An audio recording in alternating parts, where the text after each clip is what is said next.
Fin de semaine dernière, on a appris que Macron nous a imposé un couvre-feu. On était assommés et puis le lendemain, on était tout simplement horrifiés par ce terrible attentat islamiste terroriste à l'encontre de cet enseignant à Conflans. Pour autant, hélas, la vie continue et je vais vous parler dans cette vidéo d'un sujet qui est très actuel, même s'il est totalement occulté par l'actualité. C'est l'explosion de la misère.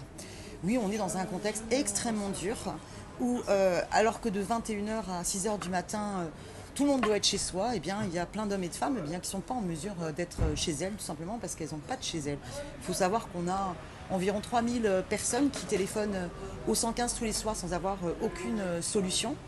Et c'est en soi une irresponsabilité sanitaire, parce que sachez qu'il y a plus de 40% des sans-abri qui ont contracté la Covid-19. Et il faut savoir que les personnes sans-abri sont d'autant plus vulnérables au virus qu'elles ont plusieurs pathologies souvent et qu'elles ont une situation extrêmement précaire d'un point de vue sanitaire et donc elles contractent en plus des formes très dures de la maladie. On a environ 200 000 personnes sans domicile fixe et parmi elles il y a environ 10% de sans-abri. Donc on est dans une situation très grave. Sachez qu'on en est à 10 millions de pauvres en France. Et rien que du fait de la crise sanitaire et ses conséquences en termes de crise économique et sociale, eh bien, il y a eu 1 million de pauvres supplémentaires en France. Et hélas, eh bien, que fait le gouvernement ? Il n'a pris aucune mesure pour augmenter le nombre de places en hébergement. Et j'attire votre attention aussi sur toute la problématique des femmes sans abri, qui est extrêmement dure. On occulte toujours cette réalité-là. Il faut absolument qu'il y ait des données chiffrées sur la réalité des femmes sans abri et qu'il y ait la création de centres qui soient adaptés pour protéger et permettre d'accompagner au droit les femmes sans abri. Le gouvernement a fait une annonce concernant le RSA. Mais en fait, alors qu'il s'attend à une augmentation de 8,7% du nombre de personnes au RSA, il n'instaure qu'une aide exceptionnelle de 150 €. Il a tout de suite d'ailleurs dit « Ouh là là, attention, il ne faut pas augmenter l'aide du RSA parce que, soi-disant, ça dissuaderait du retour à l'emploi. » Mais ça, c'est une énorme connerie parce que vous avez d'ailleurs une prix Nobel d'économie qui a au contraire démontré l'inverse. Quand on augmente les minima sociaux, eh bien, on sort les personnes d'une très grande précarité et on leur donne la possibilité de se réinsérer professionnellement plus facilement.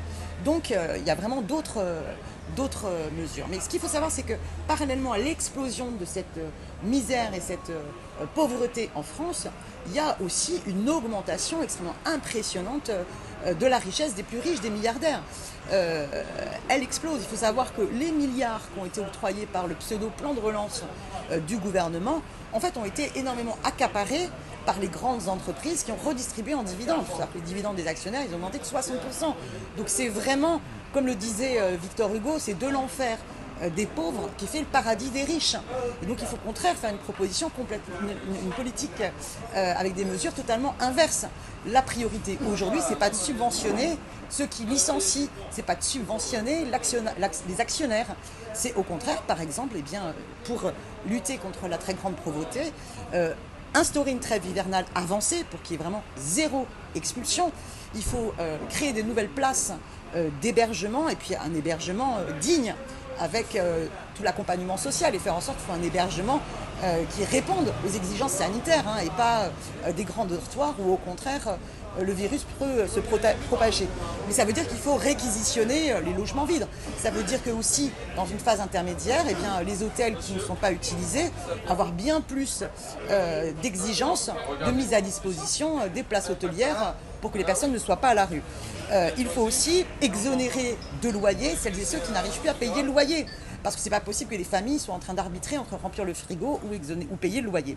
Il faut augmenter aussi les minima sociaux pour qu'il n'y ait plus de minima sociaux en dessous du seuil de pauvreté. Voilà les mesures qui me semblent importantes à prendre. Jean-Luc Mélenchon a dit dernièrement dans une interview, finalement, de la même manière qu'on a fait par exemple la journée de Pentecôte où c'était tous les salariés qui devraient participer à la solidarité nationale, eh bien si on prenait 2 jours aux plus riches milliardaires, on pourrait récupérer 3 milliards d'euros. Voilà, c'est bien dans la redistribution des richesses qu'il faut absolument permettre aussi de lutter contre la très grande pauvreté. Je terminerai cette vidéo en citant Jaurès. qui disait la République est laïque et sociale et elle ne restera laïque que si elle doit rester, si elle sait rester sociale. C'est vraiment important. Donc voilà, avec l'avenir en commun, qu'on réactualise, on continue pour lutter contre la très grande pauvreté.